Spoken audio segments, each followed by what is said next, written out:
देव भेटला नाही, तो नाचत बुडीवला. आणि ह्यांना बायका भेटत नाही त्याचं कारण सुद्धा हे देव नाचवितात म्हणूनच बायको भेटत नाही. देव म्हणतो तुम्हाला नाचवितो, तू तिथंच नाच. अरे धर्मासारखं वागत जरे जरा, तुमच्या हातात आहे म्हणून तुम्हाला सांगते. आपल्या ज्ञानोबा तुकोबरांचा प्रचार आपणच करायचा, आपल्या विठ्ठलाचं कौतुक आपणच करायचं, आपल्या पंढरीचं महात्म्य आपणच सांगायचं. पण आमचं असं झालंय, ज्या साबणावर गोरी हिरोईन आहे तीच साबण खपतोय. म्हणजे आमच्याकडे गुण बघून साबण घेत नाहीत, हिरोईन बघून साबण घेतात.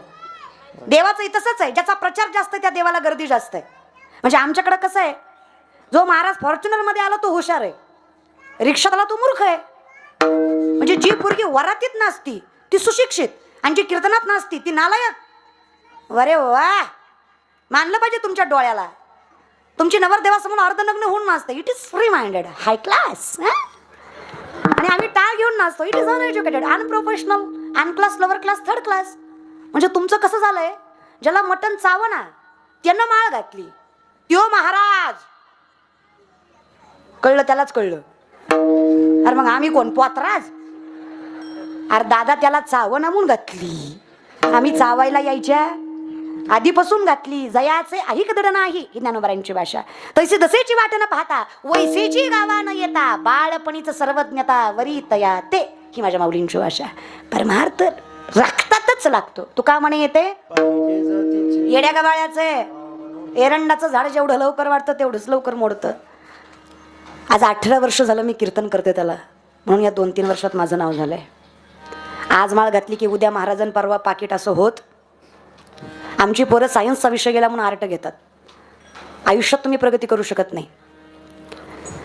शिवरायांचा इतिहास वाचला असेल तर त्या इतिहासातनं 2च गोष्टी घ्याव्या, स्वाभिमान आणि निष्ठा.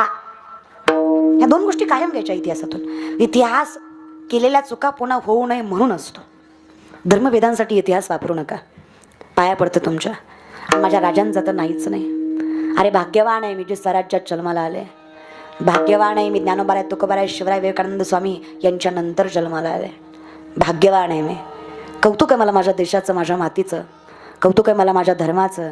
आजही माझ्या धर्मात मायबाप मेल्यावर टकलं करतात. आजही माझ्या महाराष्ट्रात श्राद्ध घालतात. आजही माझ्या महाराष्ट्रात समाजाला घाबरतात. आणि आजही माझ्या महाराष्ट्रात दारात आलेल्या कुत्र्याला सुद्धा भाकरी टाकतात. हा महाराष्ट्र आहे माझा. भाग्यवान आहे आम्ही, दास विठोबाचे धन्य आम्ही जन्मालो. खरंच भाग्यवान आहे आम्ही. पण मला नवल वाटतं काही काही लोकांचं, महाराज ज्यांचा अंगाऱ्यावर विश्वास आहे पण बुक्यावर नाही, भामट्यांवर आहे पण संतांवर. लोक म्हणले हरीचं नाव घेतलं पण देव भेटला नाही. एक माणूस एका महाराजाकडे गेला, म्हणला वर्षात लेकरू झालं पाहिजे. खरं तर हाच विनोद आहे पण मरू दे तिकडे. वर्षात लेकरू झालं पाहिजे. महाराज म्हणला नारळ घे, तुला वर्षात होईल.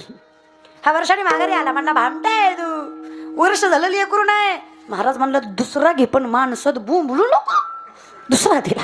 हा 2 वर्षाने आला, म्हणला पक्का भामटाय तू, सगळ्याला सांगत असतो नारळ काय फायद्याचं नाही, एवढ्या लाईनी लावून माणसं उभं आहेत. अरे 2 नारळ घेतली पण 1 लेकरू नाही. महाराज म्हणला गप्प येड्या, अरे आजपर्यंत माझा नारळ फसला नाही, तुझ्या बाबतीत 2दा फसला. तुझंच काहीतरी चुकतोय. अचानक महाराजाला आठवलं. महाराज म्हणले खरे, जेवढी माणसं माझ्याकडे लेकरू मागे आली सगळी बायको घेऊन आली, तू 2दा एकटा झाला.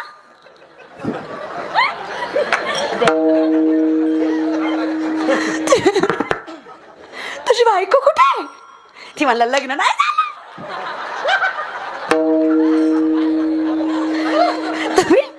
तुम्ही मला विचार करून सांगा किती नारळ दिल्यावर लेकरू होईल. मग मी तुम्हाला सांगते किती भजन केल्यावर देव भेटेल.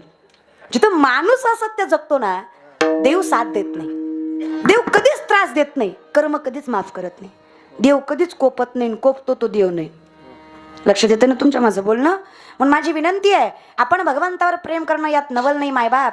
भगवंतानं आपल्यावर प्रेम करणं यासारखी नवलाची दुसरी गोष्ट नाही मायबाप. द्वारकेचा राणा हरिपट लय किचकट. पांडवाला घर आहे का? पांडवाला घर आहे? अखंड वनवाशीत पांडव. मग देव कुठल्या घरी गेला? देवाचं घर आहे. सभक्त चित्तरंजनम सदैव नंदनंदनम मनोचकर विमोचनम विशाल लोललोचन अनंगरंग सागरम नमामि कृष्णनागर वजै व्रजै कमंडनम समस्त पाप खंडन सभक्त चित्तरंजनम सदैव नंदनंदनम. कळलं? काही ढेकळं कळलं काय नाही, हरिमुखी म्हणा सगळ्याचा अर्थ एवढाच होता महाराज बरं का. चहुवेदी जाणं अठराही पुराण हरिसी गाती हरिमुखे. आम्ही फार भानगडीत पडत नाही, कारण आम्हाला माहित आहे. आमचे नामदेवराय म्हणले, अरे तुम्ही कसे असा नुसते माझ्या दिंडीत या. दूत सांगत संयमा दिंडी पुढे चाले नामा. तो नागवितो आम्हा विष्णुदास म्हणून या. तो नागवितो आम्हा विष्णुदास म्हणून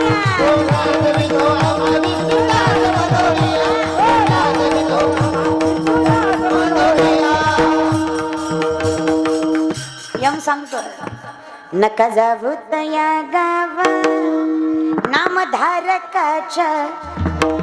ज्याच्या सुदर्शन चक्राभोवती अख्खी पृथ्वी फिरते अशा बापाची लेकरं आहेत ती. तुमच्यासारख्या येड्या गवाड्या संघ येतील होय रे. आणि मला सांगा, एवढा संसार करतो आपण, कुठले संत गरीब होते? कुठल्या संतांकडे श्रीमंती नव्हती की त्यांनी संसार सोडला? ते गरीब होते म्हणून त्यांनी संसार सोडला? त्यांना खरं धन कळलं म्हणून त्यांनी संसार सोडला. आपलं धर्मशास्त्र खऱ्या धनाची व्याख्या करतं.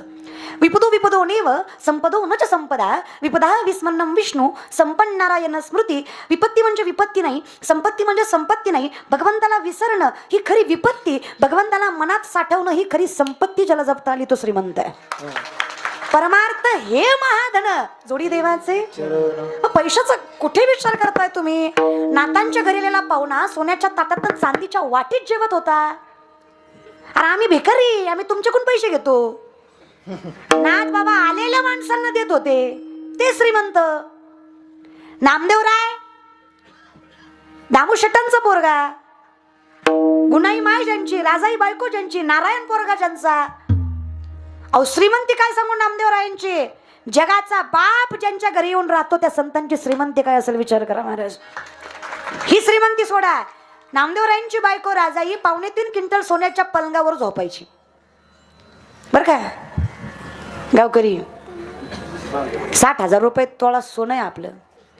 अय धोंडा, अय धोंड्याचा महिना अर्धाच तोळा घातला आपल्या सासरीनं. पण उडत किती होतं महाराज, किती माज. बायको 8 दिवस तर पुन्हा आपल्याला तोऱ्यानंच बोलायचे. नुसतं भांडण लागलं की माझा बाप काही बेकार नव्हता, तुझ्यासारख्या दलिंदराच्या दारात दिले लय मोठ्याची मी होय गे.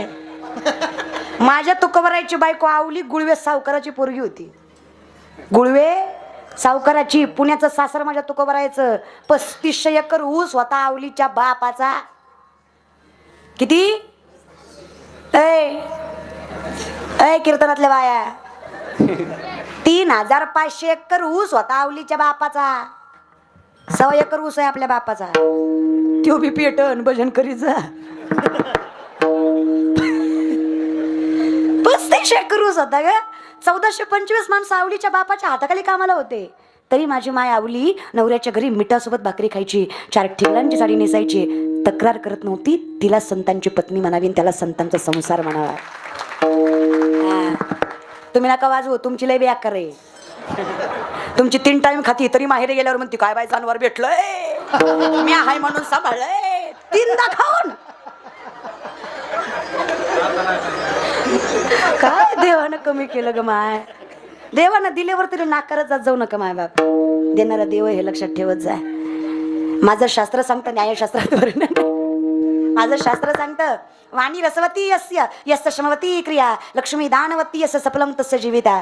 जगरातली स्त्री हसमुख चेहऱ्यानं कठीणातली कठीण परिस्थिती निभावते, आणि जगरातला पुरुष किती कठीण परिस्थिती असली आपला प्रामाणिकपणा सोडत नाही. त्या घरातला भगवंत लक्ष्मी कधीच दुरावत नाही. ते खरेच धनवान, ते खरेच तुमच्या हातात. तुम्ही येड्या नाहीत ग माय. अहो काय माझी राजाई होती, जी शिवाय बोलत नव्हती नामदेवरायांना, सासू सासऱ्यांना. अहो संसाराचं परमार्थाचं कौतुक करावं हे कौतुक नाही, संतांच्या संसाराचंही कौतुक केलं जातं हे कौतुक आहे. राजाई गुणाई दोघी संतांच्या संसाराचंही कौतुक आहे महाराज. अजून काय संसार असावा, मग कशाला कराय केला. तू का म्हणे घालू, आम्ही देवाचं नाव घ्यावं, देवानं संसार सुद्धा राखावा. हो किती माझा परमात्मा मन मोठ्याचा बघा ना. अहो माझ्या भक्तिवात्सल जनाई माता निस्त ओव्या गायला काय वेदशास्त्र म्हणले का जनाई माता ना. ताकद बघा स्त्रीमध्ये, बघा काय ताकद आहे स्त्रीमध्ये. जगाच्या बापाला हाताला धरून बसवते तिला जनाई म्हणायचं. अहो जगाच्या बापाला कंबर कुसून भांडती तिला जनाई म्हणावं.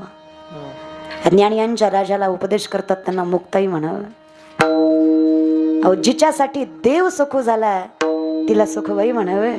आणि जिला गाभाऱ्यात जागा मिळाली तिला कान्होपात्रा म्हणावं. असतंय कमी नाही हो मायबा. काय केलं माझ्या जनाई मातानं?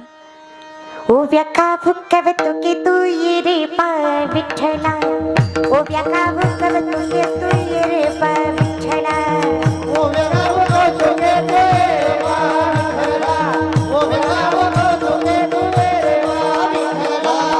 पाठीमागे म्हणाल माय माऊल्या पाठीमागे म्हणाल का? म्हणा. काय वाजवू नका. सासू आणि सासरा दीर तो तिसरा.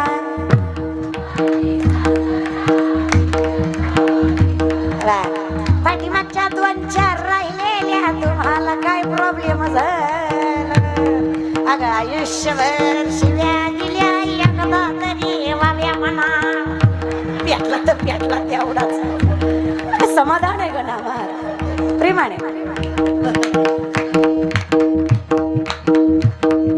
सासू आणि सासरा दीर तो तिसरा.